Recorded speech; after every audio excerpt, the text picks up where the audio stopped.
Canada is a nation of givers. In 2007, 84% of Canadians made some kind of monetary donation. This amounts to billions of dollars every year going towards such worthy causes as helping the underprivileged, funding research, or building shelters both in Canada and around the world. But our philanthropic spirit is also grander than this. Philanthropy is a way of life brought about by our sense of responsibility to our country. It's both the act of giving and a love of humankind. And using a lovely Waterloo County analogy, I call it barn raising. Peu importe ce que donnent les Canadiens, ils admireraient la vie des autres, que ce soit en donnant selon leurs moyens ou par des gestes philanthropiques, en faisant du bénévolat ou en aidant des membres de la famille, des voisins, des amis ou même des inconnus. Les Canadiens font constamment preuve de générosité au sein de leur collectivité. C'est justement ce que je veux inviter les gens à faire, c'est-à-dire à donner ce qu'ils peuvent à une cause qui leur tient à cœur.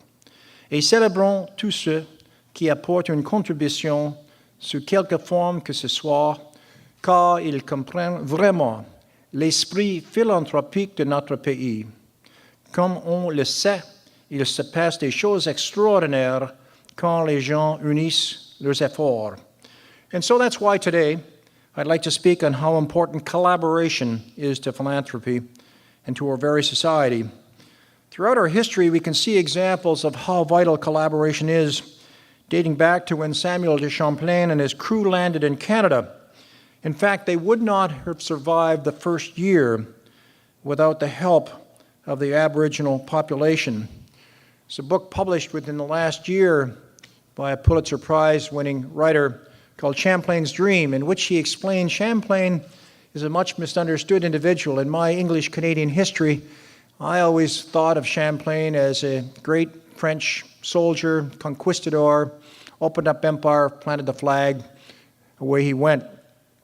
Well, he was much more than that. He was a person who was extraordinarily inclusive in his life. He was baptized a Protestant, had to convert to Catholicism in his early adult age to save his life. He learned many of the Indian languages around him.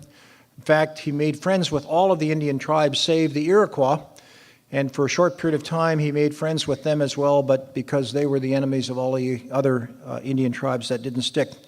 He was the collaborator par excellence, a builder of settlement, a man who knew barn raising in every part of its essence. As time went on, further examples of how partnerships drove our country's evolution became evident.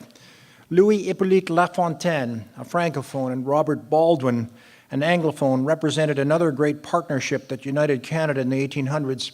In John Ralston's wonderful book about Lafontaine and Baldwin, he ascribes to them responsible government, the first government in the world that really established responsible government and did so through peaceful means, not through revolution, but through peace. And these two great architects of responsible government collaborated in wonderfully rich ways. It's no exaggeration that their partnership is what made our country possible. And just as Lafontaine and Baldwin broke new ground in working together across linguistic and cultural barriers, we too can achieve remarkable things by working together. So close was the relationship between Baldwin and Lafontaine in Upper and Lower Canada, fused in the 1840s, that when Baldwin lost an election in York, Toronto, Lafontaine made it possible for he, unilingually English-speaking Baldwin, to run and was elected in Rimouski. And several years later, the opposite happened. Lafontaine was defeated in his constituency in Montreal, and Baldwin made arrangement for him to be elected here in Toronto. Baldwin was not French-speaking, but he sent his children to Quebec City under Lafontaine's tutelage to get their education in French. And it's no surprise that we find ourselves talking about collaboration as a great tool for organizations to expand their base and to succeed at tackling relevant social issues. Partnerships, whether with other nonprofits, individuals, businesses, or government, both within our borders and beyond, give rise to new opportunities for giving that otherwise may not have existed. Philanthropic and community foundations across Canada know this firsthand.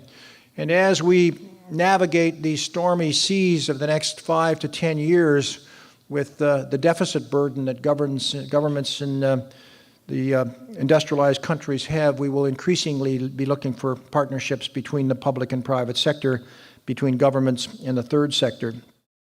Since becoming Governor General a year ago yesterday, I've witnessed firsthand how one person's idea and one organization's efforts to collaborate have revitalized a community. We had a wonderful day at Fogo Island in Newfoundland, where Zita Cobb, who grew up there in a little one-room school, one of the 9 settlements, came to Ottawa, made her fortune, and has returned to revitalize the island, which has lost its cod fishing, around ecotourism and eco art, bringing the whole island together and bringing 9 communities which used to function as kind of independent fiefdoms as a collective to establish a whole new industry. La Pocatière, Quebec, a community that is based on agriculture that has used applied agricultural research to extend the range of products and the range of markets. Again, a rich and important partnership that grows out of traditions but uses new and creative leveraged ideas. And I urge you to explore your own potential collaborations. Consider new ideas, be innovative in your thinking, and you will no doubt find solutions to the social issues of the day. But keep in mind that philanthropy, like volunteerism, is more of a marathon than a sprint. The idea is not necessarily to raise the most money, but to use that money more wisely and more efficiently. And that's, of course, where the smart and caring nation themes comes in. Many social problems will not be solved quickly. It's an ongoing process that requires patience and, most important, a sustained plan of action. And so as you gather to plan and discuss the future of philanthropy and of giving in Canada, I encourage you to think about the ideal country in which volunteerism and philanthropy can thrive. In 2017, our country will celebrate the 150th anniversary of Confederation. How can we use this milestone to set targets for ourselves to create a smarter, more caring nation